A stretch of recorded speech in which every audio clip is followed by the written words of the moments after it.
Oh man, I know you guys have been waiting for this. And without further ado, I present to you my new build for pure ZEFRAs. Man, you guys, the lab just ugh. I needed to take a break from the lab. Like, I've been theory crafting and testing so many different lists, and this one obviously has a close place in my heart. So it definitely had to get a reworking. And something that I ended up coming to the conclusion was I felt that it was necessary to play Dragoon. I felt like going second with ZEFRAs, even when you can bait the negates, it's super hard to break the board. So like the theory behind it was like, obviously you get an extra disruption going first, but going second, like I can bait all the negates with my power plays, all my good ZEFRA cards, and my one card starters, and then just pin summon, get my counter trap or whatever I need off my ZEFRA Neo, chain block, hopefully resolve as a Fraxi for my troubles, and then make my Dragoon and then just pop, and at least end on 2 disruptions so I can like end on a counter trap plus a Dragoon after breaking a board. So like moving forward, I don't want to change this. Like I know it's 3 bricks in a Pendulum deck. These are not pen cards, but ZEFRAs is a very unique deck in the sense that it can play a lot of non-Pendulum cards and get away with it because you'll only need 2 cards to actually set this deck up and go off. So I really enjoy this deck. You guys obviously know this is my favorite pin deck. It's honestly one of my favorite decks, period, of all time. Let's get into the list. Before I do that, if you have not done so already, highly recommend, especially if you watched more than one video, do us both a favor. Subscribe to my channel. You won't regret it. There's so much variety and content. There's so many different decks. Honestly, I feel like no matter what your flavor is, there's something here for you because I just do like everything. I do not discriminate, and I'm like a dirty casual kind of like at heart. I just love so many different rogue decks. I play meta too, but the thing I do the most is I play really unorthodox and borderline quote weak decks that can't compare to the meta or can't stack up to other meta decks. So that's what I do a lot. If you would like to support my channel, because I am trying to make a career out of this, not trying, I am going to, I'm just going to speak life into that. I am making a career out of this. I want to do this full time. You can like join my Discord. That's absolutely free. You can buy my merchandise. And you can also become a member of my Patreon. I have a $3 subscription, a $10 subscription, and a $15 subscription. I do make it worth your time. I do my best to show respect and courtesy towards people's availabilities and their schedules. But at the end of the day, I do give back to those who give to me. And I would appreciate it if you guys just took it into consideration. If not now, maybe for the future, because you won't regret it. And it would really help me a lot. Because the closer I get to my goal, then I just won't have to. Basically, at the end of the day, I don't want to be able to. I don't want to have to work. You know, I want to have the choice of basically working for myself. Like, this is going to become a business, and it's going to be something I'm going to obviously be able to pass down to my kids and just family members in general. Like, this is something that you can actually pass down. And on top of that, it literally is just self-empowerment because it's me basically working for myself, and I really would like that. Who wouldn't? So if you guys want to support that and also give me more free time, which will benefit you and benefit me so I can do this more often, I would greatly appreciate it. But with all that said, let's get into the list. So starting off with my defensive cards, let me organize my starters better. I really need to organize my starters real quick. That's better. So my defensive cards, I am main decking Dimension Shifter. I'm also main decking Gamma, and then the one Nibiru because I search it off of Gallant Granite when necessary. And I can stack my deck and draw it whenever necessary as well. Those are options. It's pretty cool, actually. This deck is super lit because you can actually Synchro Summon and XYZ in the same turn. That's how you can do it without having to play Charge Warrior. You can Synchro with your Oracle, stack something, and then XYZ, Oracle triggers to draw whatever you stack, then you discard a card. So you can still do the little snappy combo of searching any monster you want. You just take a little extra steps to do it. And honestly, you don't do it as often because you play Prosperity now. But yeah, these are the defensive cards as choice. As you guys can see, I'm not main decking ZEFRA Path right now. So I'm trying to cut back on as many cards as possible that would make my hands less playable. And I figured, why not just side deck ZEFRA Path? Because I know how powerful it is going first. It's a absolute going first card. So like you're basically cutting, in theory, a brick for other bricks, but they at least have the utility of being able to break boards going second. And I hope you guys can understand my logic. As a deck builder, I value balance. And what I mean by balance is like I can't have my deck only be good at one thing, and I definitely don't want to focus too much in one area. I like to cover as many grounds as I possibly can. So Like, it just in case anybody was wondering, Zephyr Path would actually be a defensive card. Let me go ahead and put these guys up, because these are my defensive cards. Like, you got my hand traps and my traps, so this should be a bit more organized. And then the bottom is just flat out bricks. Like, your flat out bricks are going to be these 3. You could draw this in with another level 4 and it's not a brick, but like, these are the 4 cards you just really don't want to draw. You can, it's okay to draw the traps because they actually just give you more disruptions to your inboard. And they are a main part of your engine. Like, these cards are actually just like, you need these. And this is a going second card, believe it or not. So this is still actually literally a hand trap because you play it from your hand and it's a trap. But yeah, like, that's why I'm actually side decking Path now. Just, again, like I told you guys, just trying to minimize on as many situational cards as possible while still keeping the high ceiling that I want and keeping the consistency and also the capability of playing going second through disruptions and breaking boards. So that's kind of my logic here. Not even kind of, that is my logic. So hopefully you guys can see where I'm coming from and understand why my list is the way it is now as opposed to what it used to be. But some good tips. Going second, you want to side in Zephyr Path and Necro Valley. You're absolutely going to clap everybody. You have Zephyr Path and Necro Valley, even if you don't draw Dimension Shifter, they cannot play Yu-Gi-Oh! They cannot play Yu-Gi-Oh! It's amazing. So yeah, this card just makes dummy sense in this deck. You legit could even play M7 and just recycle this with M7. It's just like, are you really going to sacrifice 2 Zephyr Neos just to shifter them again, you know? But these are the best hand traps in this deck. This is a blowout. It destroys people. It claps their cheeks. And then Gamma makes dummy sense. Gamma is the best, the absolute best hand trap in this deck. It has utility. It allows you to make Omega. It'll, you know, you actually have the Lambda synergy as well. And then on top of that, it destroys Droll. Droll can hurt you. I mean, a lot of your starters, you won't have monsters. It also protects your Zephyrath against, like, Ghost Ogre and Omni Negates. Like, you have must negates, so you will prompt Gamma a lot in this deck. So there's that. The 2 War, I just didn't want to go for 3 this time. I felt comfortable playing 2. You do want the second one. It does come up a lot. And it's one of those cards where you really don't mind drawing it, even going second. Especially when you have Oracle, because you can go scale, play War from hand, pop your Oracle, and get that free value out of this card. 9 Pillars, one of the most skillful negates in the entire game of Yu-Gi-Oh! Card's broken. Zephyr Divine Strike, it's the easiest negate to set up in this deck. You're always going to have a Zephyr in extra deck as long as you resolve him. 3 Prosperity, for consistency's sake, I am actually trying to thin my deck out more and play a bit more starters. This could have easily been more hand traps and, you know, like crazy tech cards, but I figured make the deck a bit more consistent, play Prosperity. We're not going for the Calamities combos or anything like that. We're not really stacking and drawing as often, so the drawback of this doesn't really hurt as much. But I still have a lot of combos under work, and I ain't gonna lie, I'm just gonna spoil it. Okay, so like, there's actually some extra deck cards that you side going first and some crazy. So like, this is what you're doing going first when you know you're going first.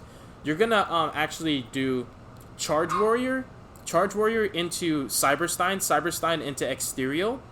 And if you open like the nuts, like the perfect combo is going to be Zephyr Path, Nichiria Exterio with Necro Valley. So like, you're gonna have the Infinite Spell Trap Negate. You're obviously going to get Divine Strike, so you're gonna have Divine Strike. You're gonna have Omni Negate, Infinite Spell Trap Negates, Necro Valley, and Path. That is like the FTK for this deck. Like, I'm just gonna spoil those pieces of my side deck because you guys, you just gotta know, like, this deck is absolutely insane. Like, no cap, bro. Like, man, every time I touch Zephyrs, bro, it's like my hands just light on fire. Like, it's just so powerful, dude. Like, this deck is insane. So like, that's the sauce. Like, that's the goo. That's the glue. Like, going first, like, you're absolutely destroying people, and they never see it coming because they don't even know you play it. But yeah, Prosperity, Providence is has so much value. So like, if you have a low scale, this is how much Providence will plus you. It'll get you Oracle gets you Zephyrath gets you Zephyr Neo gets you another card, and then every turn you plus off of Zephyrath. So this card actually turns into like a +2 to 3 if you have a low scale to pair it with, because you get 2 free cards on your field, another free body, so that's already 3 cards you've netted, so there's your +2, and then it replaces itself, so there's your +3. Technically speaking, there's your +3 off of 1 Providence, plus the protection that you get engraved. Plus, now with Zephyrath online, you grind so well because every turn you get that free body, that Zephyr Neo, that free search, that free plus. Card's nuts. Oracle's nuts. Search any monster in the entire game of Yu-Gi-Oh! Draw it. Draw, draw, draw. Cards just super broken. One of the best filter worlds ever printed. Optimus Prime. We have 3 Magdalene, so our starters still continue. So you have 3, 6, 9, 10 starters, 13, 16 starters. So you have 16 starters. These cards you draw to help you to set your combos up. Magdalene, I'm back on her. It's a 1-card Verde Anaconda for Dragoon. It's a 1-card Pressure for Zeus. It has so much utility. It's a 1-card searcher for ZEFRA. It searches Core. It searches Nibiru. Like, I'm back on this package. I'm back on my tomfoolery. The Madolche package is just so good. Honestly, it's hard to cut it. It really is. Only thing that I would cut it for at this point is my other list. I play Print Kids. I play ZEFRA Print Kids. And then there's another list too. Like, there's just so much you can do with this deck. Like, this deck is the most flexible Pendulum deck. You can splash like every archetype as possible, as many archetypes as possible in this deck, and still make it work. Because it needs so little to go off, and its engine replaces itself every turn. And because this card exists, and he can be a high or a low scale, as long as you can access ZEFRA, you can Pendulum Summon no matter what other scale you have, because he can modify his scale appropriately. Super nice. And then 3 Anger Translators. Obviously, this card's goated, broken. 3 Zephaniel, the Lifeblood, the big booty, like, dude, card replaces itself. So nutty. If you go for 9 Pillars setup, oh, man, bro. 9 Pillars with Dragoon is broken. It's super nasty. Because what happens is, like, Dragoon negates, 9 Pillar negates, pop Zephaniel, search Zephyr War, activate Zephyr War, pop Oracle. If you don't want to banish for Providence, just pop Oracle, pop a card. So, like, you get those 3 disruptions very consistently, might I add, too. And if you open the stones, like if you already drew Zephraf, then Magdalene is a 1-card Dweller. So you can actually set up Dweller, Verde, and 9 Pillars. That's broken. You have Dwellers, you have your Dragoon, you have your Negate for like Dark Ruler or whatever, and then you get the pop. So that's 2 disruptions off of... Zephaniel is actually 2 disruptions by itself if you have Zephyr Scales, which you always do. Like, there's no other way to pin summon him is if you have Zephyr Scales. So Zephaniel by itself is 2 disruptions. Dragoon's number 3. Dweller's number 4. Broken. Super nice. It sounds like a not that impressive board, but it gets the job done. Trust me.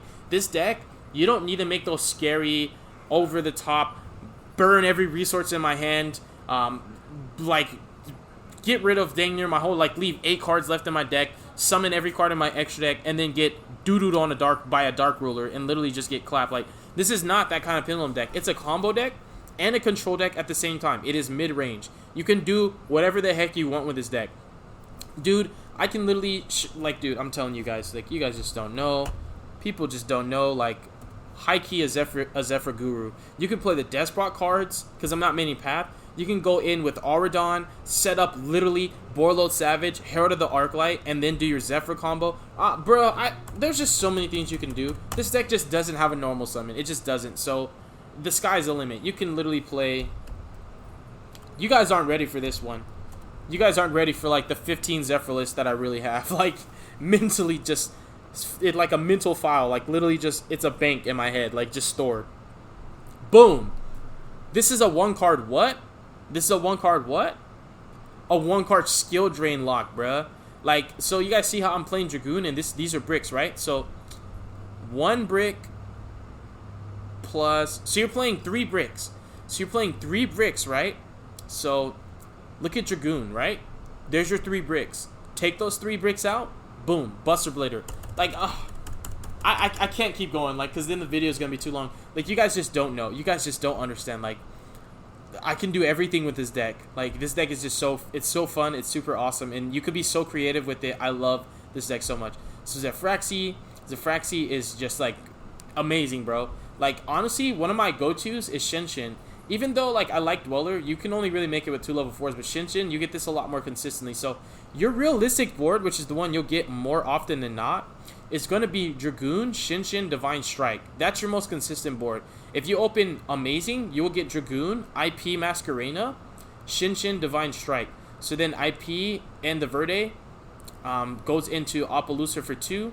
You have Shinshin, you have Appaloosa, or, like, you know, Unicorn, whatever you want. You have Dragoon, and you have your Divine Strike. You can make really hard to break boards, and then when you go first with your side deck, you make borderline unbreakable boards. Like, it's just it's so gross, you guys. It's so gross. Like, dude, you could literally side deck Vanity's Fiend. Just tribute summon for Vanity's Fiend in this deck. It's just so nasty. Heck, Majesty's Fiend might even be better, so you can still pin summon. Just the sky's the limit with this deck. Then we have Zefra Thubin, Zefra Saitan. These are one of the main reasons why you could go second. Because as long as you could pin summon, you could chain block with Thubin, so you could pop something and they can't negate it because he could be chain link 1. Same thing with Saitan. Pilika, because you do XYZ and you want to get your resources back into your extra deck so you can pin summon them again. This also could be a 1-card link too, whatever you need it to be. Zefra Windy, goated, really, really nasty. Super good for recursion, your grind game's on fleek with her. This deck has the exact same utility as Electromite, even the draw power down to a T.